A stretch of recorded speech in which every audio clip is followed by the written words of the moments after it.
राज्यातील स्थानिक स्वराज्य संस्थांच्या निवडणुकांचा मार्ग मोकळा झालाय। 50% आरक्षण मर्यादा ओलांडल्याच्या मुद्द्यावर सर्वोच्च न्यायालयात आज महत्त्वाची सुनावणी झाली।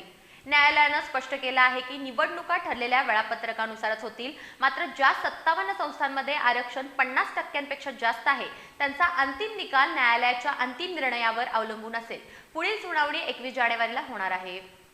स्थानिक स्वराज्य संस्थांच्या निवडणुकांवर सुरू असलेल्या आरक्षण वादाला सर्वोच्च न्यायालयानं महत्त्वाची दिशा दिली आहे।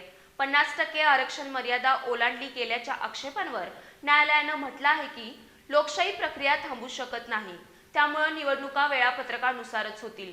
राज्य निवडणूक आयोगानं 246 नगर परिषदा आणि 42 नगरपंचायतींच्या निवडणुका 2 डिसेंबरला आधीच अधिसूचित केल्या आहेत। त्यातील 40 नगर परिषद आणि 17 नगरपंचायतींमध्ये आरक्षण 50%हून अधिक आहे। या 57 संस्थांचे निवडून आलेले सदस्य सर्वोच्च न्यायालयाच्या अंतिम निर्णयानंतरच पदभार स्वीकारू शकतील असे स्पष्ट निर्देश दिले आहेत। आरक्षणावरील अंतिम सुनावणी 21 जानेवारीला होणार आहे। राज्य सरकार आणि निवडणूक आयोग यांच्यात आरक्षण मुद्द्यावर झालेल्या सल्लामसलतीची माहितीही न्यायालयात सादर करण्यात आली आहे।